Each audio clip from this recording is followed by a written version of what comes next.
වර්ෂ 2002 සැප්තැම්බර් 11. සුපුරුදු පරිදි ඇමරිකානු ජනතාව තම වැඩ කටයුතු සාමාන්‍ය පරිදි කරගෙන ගියා. අඟහරුවාදාවක් වූ මෙදින උදෑසන නිව්යෝර්ක් නගරය ඉතා කාර්ය බහුල ස්වභාවයක් ගත් අතර ත්‍රස්තවාදී සංවිධානයක් විසින් මෙරට ගුවන් යානා 4ක් පැහැර ගැනීමට කටයුතු කරනවා. හරියටම මීට සුළු මොහොතකට පසු නිව්යෝර්ක් නගරයේ පිහිටි දැවැන්ත ගොඩනැගිලි සංකීර්ණයක් වූ ලෝක වෙළඳ මධ්‍යස්ථානයේ උතුරු දිග කුළුණ මහා පිපුරුම් හඩක් සමගින් පුපුරා යන්නේ දහස් සංඛ්‍යාත නිව්යෝර්ක් වැසියන් භීතියෙන් වෙලා ගනිමින්. ඉන් පසු ගත වූයේ මිනිත්තු කිහිපයක් පමණයි. පෙර ආකාරයටම ලෝක වෙළඳ මධ්‍යස්ථානයේ දකුණු දිග කුළුණත් මහා පිපුරුම් හඩක් නංවමින් පුපුරා යනවා.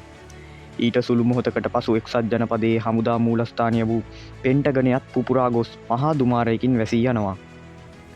ඉතින් මේ සෑම දෙයකටම හේතුව වූයේ එවකට ලොව දරුණුතුම ත්‍රස්තවාදියා වූ අල් කයිඩා නායක ඔසාමා බින් ලාඩන් විසින් එල්ල කළ සැලසුම් සහගත මරාගෙන මැරෙන ප්‍රහාරයයි. ඉතින් අද අපි මේ වීඩියෝ මගින් බලන්න යන්නේ ජීවිත 2900ක් හා ඇමරිකානු ඩොලර් බිලියන ගණනක දේපල හානියක් සිදු කළ 21 වන සියවසේ දරුණුතුම ත්‍රස්තවාදී ප්‍රහාරය වූ සැප්තැම්බර් 11 ප්‍රහාරය ගැනයි. එහෙනම් රැඳිලා ඉන්න මේ වීඩියෝවෙත් අවසානය වන තෙක්.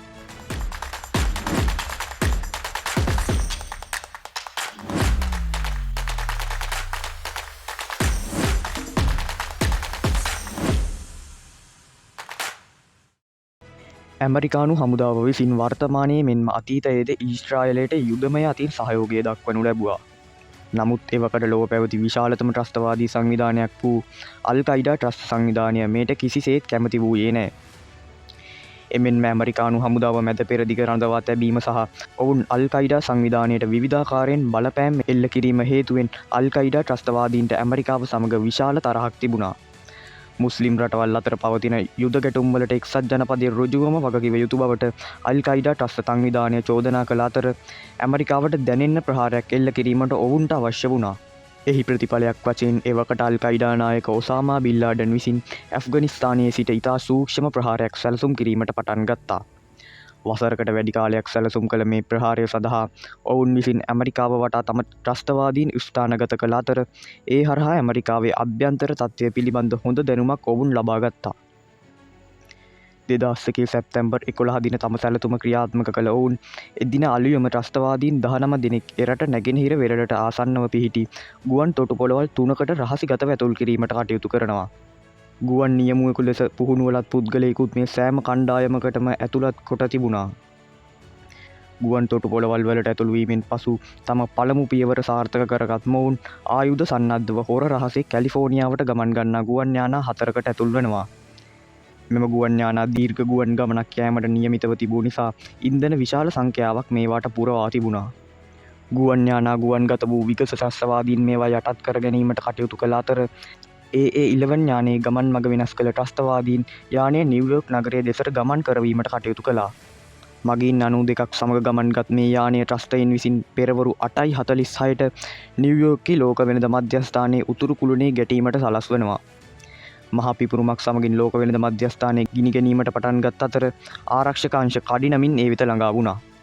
පෙරවරු 9:03ට ත්‍රස්තයින් පැහැරගත් අංක 175 දරන ගුවන් යානයත් ලෝක වෙළඳ මධ්‍යස්ථානයේ දකුණු ගොඩනැගිල්ලේ ගැටුණු අතර මහා පිපිරුමක් සමගින් එයත් ගිනි ගැනීමට පටන් ගත්තා.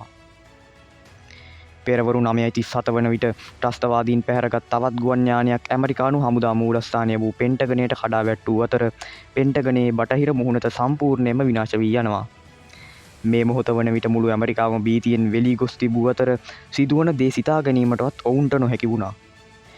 පැහැර ගැනීමට කටයුතු කළ 4 වන ගුවන් යානය වොෂින්ටන් නගරනුවර වෙත ගෙන යාමට ත්‍රස්තවාදීන් කටයුතු කරමින් සිටි අතර එම ගුවන් යානය තුල සිටි මගීන් යානය තුල නොසන්සුන්කාරී තත්ත්වයක් ඇති කිරීමට කටයුතු කළා.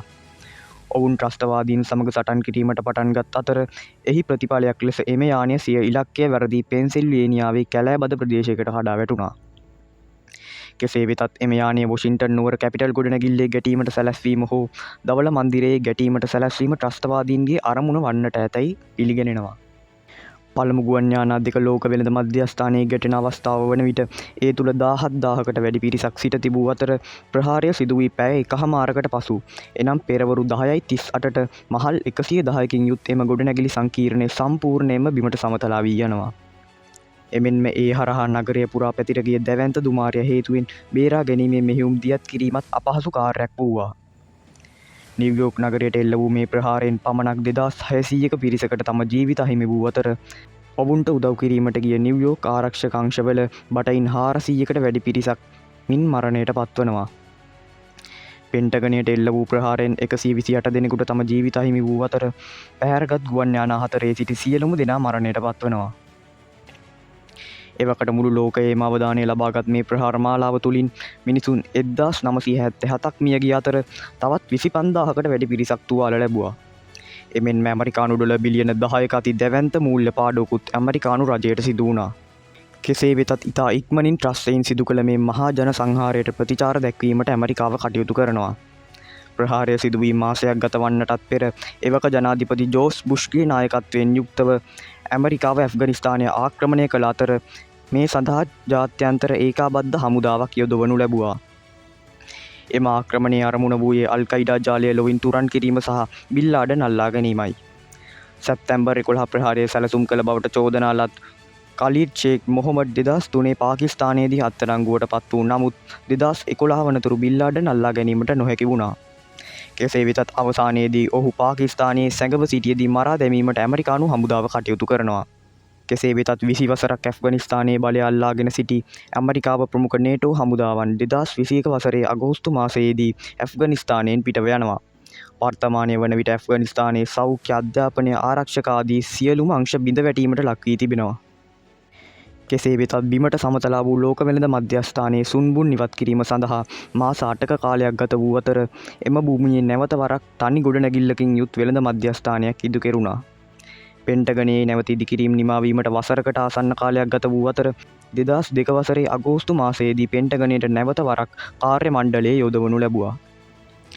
මෙම ප්‍රහාරයෙන් පසුව ගෙවී ගිය කාලය ඇතුළත ගුවන් ගමන් පිළිබඳව ආරක්ෂාව තව තවත් දැඩි කිරීමට මුළු ලෝකයම පියවරගත් අතර අදටත් 21 වන සියවසේ දැවැන්තම මරාගෙන මැරෙන ප්‍රහාරය වන්නේ මෙයයි. ඉතින් අපි අද මේ වීඩියෝ මගින් බැලුවේ 21 වන සියවසේ ලොව විශාලතම ත්‍රස්තවාදී ප්‍රහාරය වන සැප්තැම්බර් 11 ප්‍රහාරය ගැනයි. ඉතින් මේ වීඩියෝ හොඳයි කියලා හිතෙනවා නම් වීඩියෝට ලයික් එකක් දාන්න. එහෙනම් අදට ගිහින් එන්නම්. ඔයාලට සුබ දවසක්.